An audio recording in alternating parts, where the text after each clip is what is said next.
Well, good morning, everyone. It's Sunday morning at 6:30. It's final day of the show.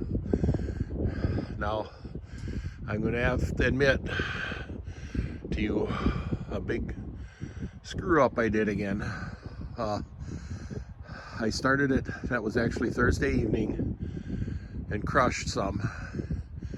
And I had forgot to check the water in the radiator, and the water pump was leaking. And I ran it hot. I was not a happy camper. Yesterday morning, no, let me think now. No, that was Friday evening. Yesterday morning, I came to start it, didn't want to start, and there was moisture on the number one spark plug. And you can see there's moisture in the oil. And we had a little bit of a hard time starting it yesterday. The first time in the morning we pull started it and it ran fine. And then yesterday afternoon we bar started it and it ran beautifully. I tightened up the packing nuts so they aren't leaking. And this morning I'll show you in the radiator. The water level in the radiator is exactly where it was, I'd say, last evening when I quit. So I don't know if it's possible that it just leaked when it was hot on the head gasket. It's number 2 cylinder, I was certain of that, because when we pull started it, moisture came out of the decompression petcock on number 2. But I say it ran beautifully yesterday. After we got it going, and the water hasn't come down overnight. I'm climbing down off it at the moment, so I'm going to change the oil this morning, get oil in it with no moisture in it, and we'll give it a go today, see how it is. So I'll admit my mess up. I don't know, I think almost everyone does it once in a while, but this one should not have happened. So I might go and show you a few other things this early in the morning while it's really dead quiet. One of them especially is that Pioneer tractor over there. I'm going to walk over there or drive over there. Now this is an absolutely beautiful Pioneer. I got to step quite a ways back to get it all in the picture here.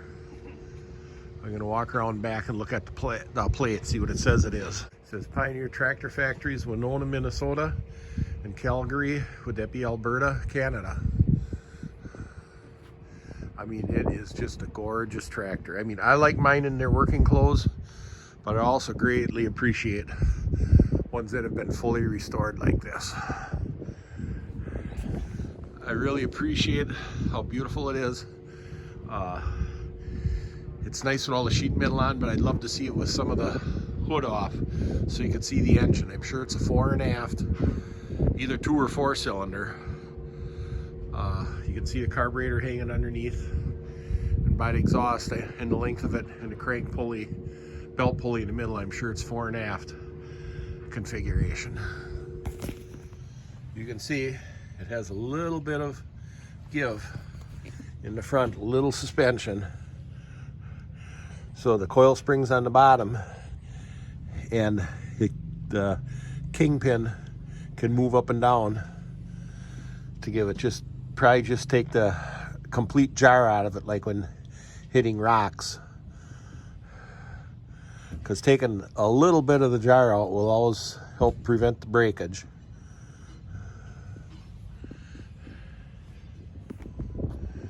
Now another tractor I wanted to revisit is this beautiful white Minneapolis-Moline. Call it what you may. I think it mostly depended on what colors they were painted, who knows. I'm by far no kind of an authority on these, but I just wanted to show this one for Dave down here in Australia, where Steve and Nick, and I went and visited him and helped him start his Plainsman just a little over a year ago. Oh, this This is gas. I didn't realize that. There's the distributor. Minneapolis-Moline. I wish they had the bore and stroke on that plaque.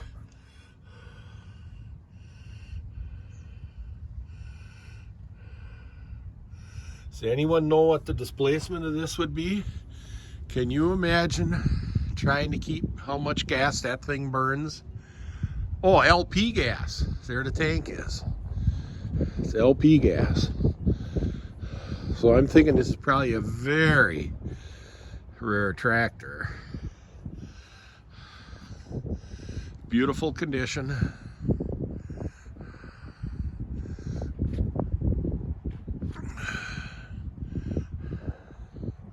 Let's see if it's got, see if it's a bareback. No, it's got 3-point on it.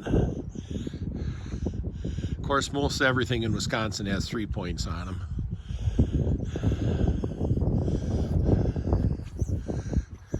And a PTO. Beautiful tractor though. Now Kyle, how'd you like to have this one? 6-bottom on steel mechanical lift. That'd look real nice behind my Cat 60, but trying to find one of these, especially in our part of the country, would be a very difficult thing to do. Now I'm here I took each valve cover off. Instead of just putting oil in the oil cups,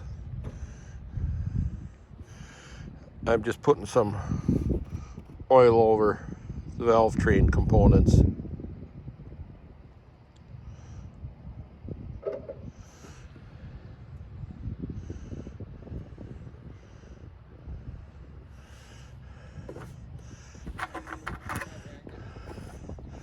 So that'll be good for today. I should have videoed it this morning. It popped right off on about 5 or 6 poles. Yeah, I want you to see it here to start.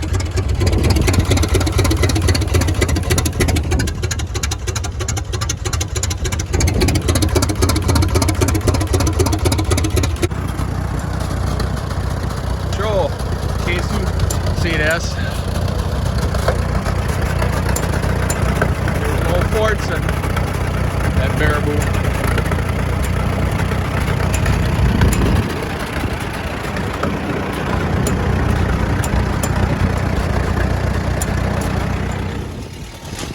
Well, here I am up on the crusher, oiling chains.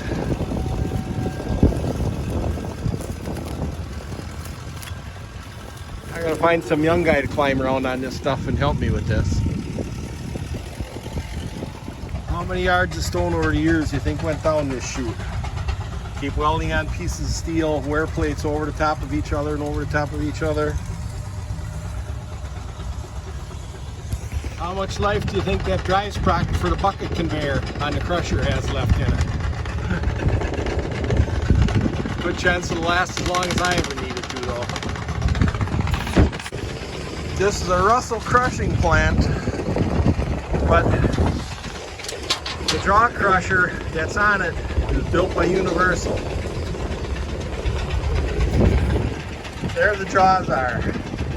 I think they're like 8 by 36 wide. Or 30 wide, I think. 30. And I had to bring Steve along with me. At least one of his t-shirts. This might be the last shutdown for the show for me. Noon on Sunday, everyone pretty much starts leaving in droves. I could just sit and listen to this thing all day.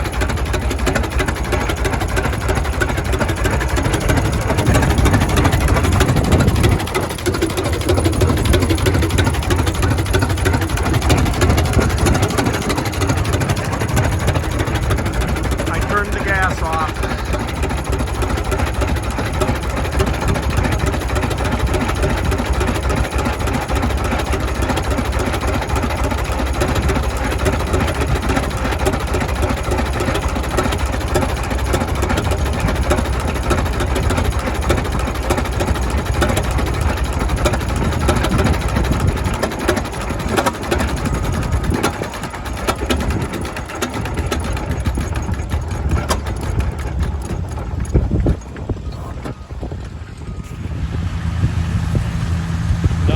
friend of mine, Dale, with his TD14, pulling my Laternal Model M toad scraper.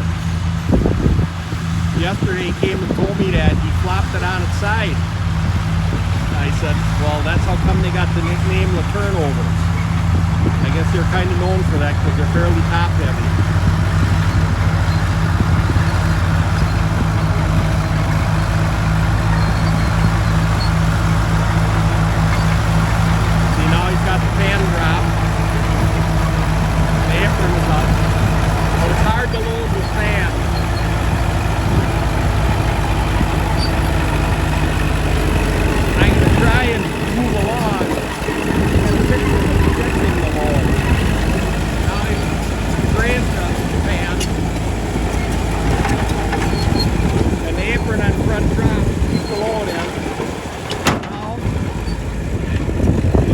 Apron came up and ejection plate forward, pushing it out.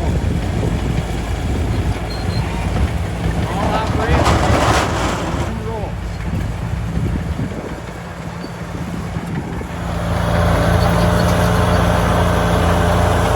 Very nice TD14.